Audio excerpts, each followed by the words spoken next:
Hi guys and welcome to this channel. Today I'm gonna be reading Dreamland by Alex Flame. Hope you guys enjoy it. Let's start. I recommend you be in a quiet place and put on your headphones. Each and every night since I can remember, I was read a bedtime story.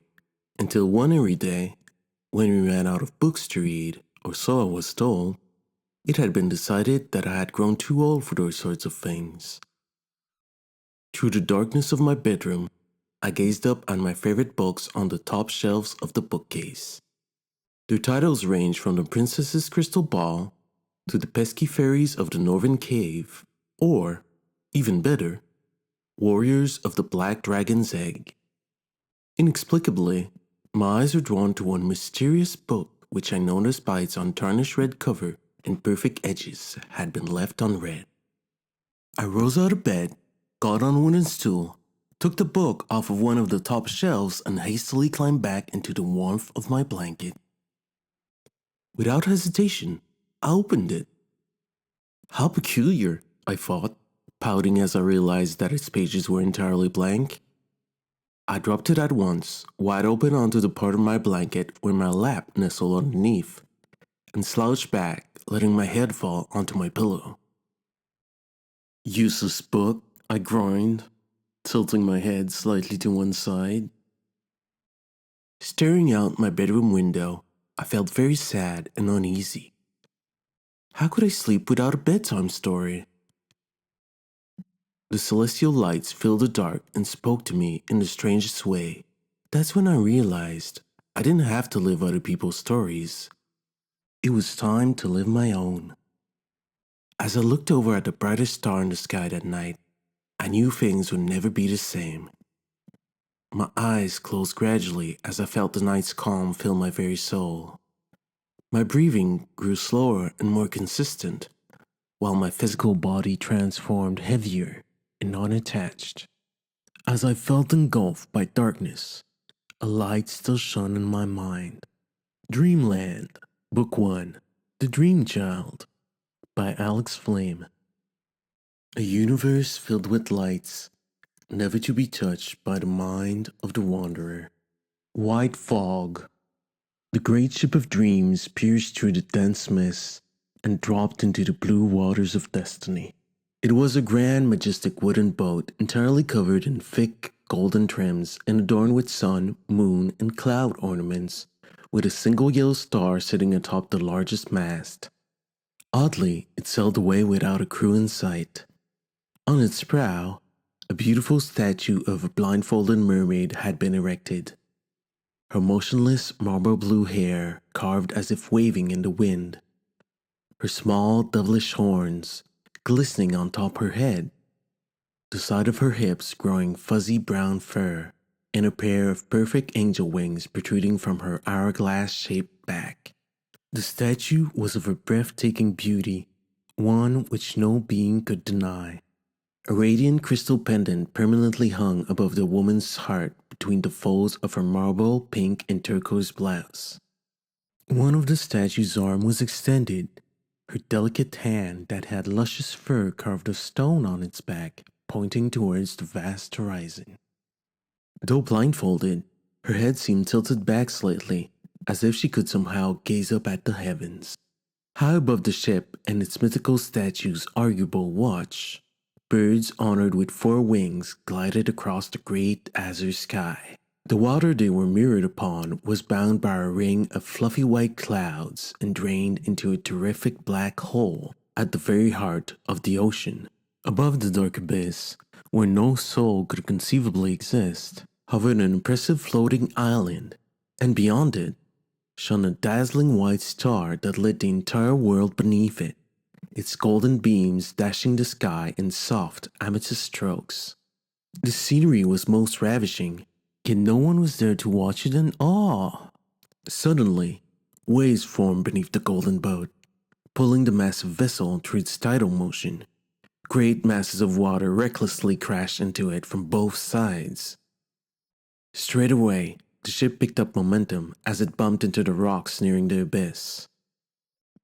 At that precise moment, The floating island magically descended into the upper part of the dark hole, slightly below the ocean's level, when the ship of Dream reached the brink and briskly came to a halt.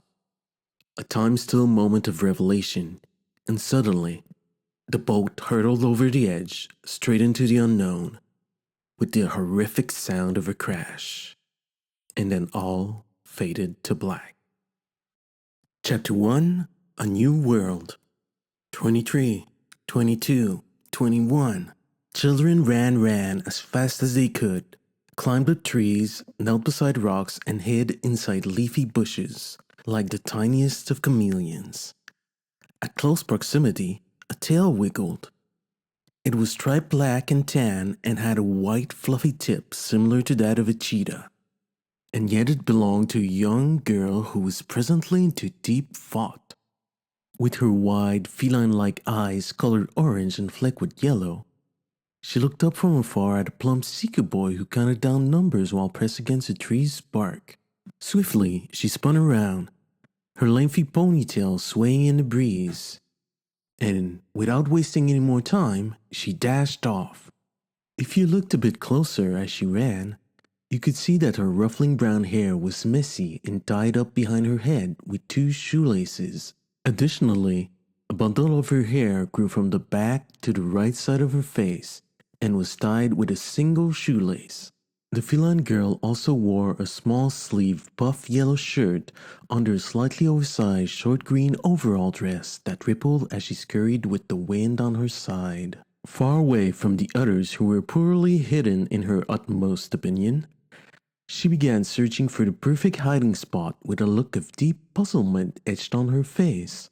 This open-skied forest, with trees growing only a moderate amount of leaves that were colored in fluorescent shades of blue and cyan, was not an ideal place to hide, especially not for a young girl with a bright chestnut complexion such as hers, umber spots and circles on her forearms and ankles, and red stripes all over her skin. Abruptly, she stopped running and bent down. The girl clutched her knees and took heavy breaths. With her ears close to the side of her head and hidden under a veil of her tied-up hair, she could hear a nearby cascade with incredible clarity. The feline girl instinctively perked her head up and was blinded by a mysterious glow of some sorts. At the far end of the woods emanated an indescribable, brilliant shape surrounded by an endlessly wide waterfall. "What's that?" the slender girl spoke, while squinting to see past the many lean tree trunks. Gradually, the girl walked closer to the glittery area as the radiance grew bigger and brighter. She pushed annoying stray branches aside, while each step she took made her heart pound faster and her profound curiosity deepen. The girl had halted, brilliant shimmers flashing vividly in her widened eyes. In front of her lay a golden wreckage piled over a large mass of stones right on the edge of the floating island. White sails were torn into shreds. A giant piece of stern was cracked from the front along the side with splinters of wood and golden ornaments of star, clouds, and moons scattered everywhere. She couldn't believe her eyes. The puff of the breeze seemed to come from a floating vessel of some sort. It must have been a boat? "Anyone here? Where are you?" Suddenly, the girl realized the plump seeker boy was creeping through the woods in her direction and, furthermore, that she still had a mission to accomplish. She'd been caught off guard, nevertheless. Her winning record at hide-and-go-seek could not be jeopardized.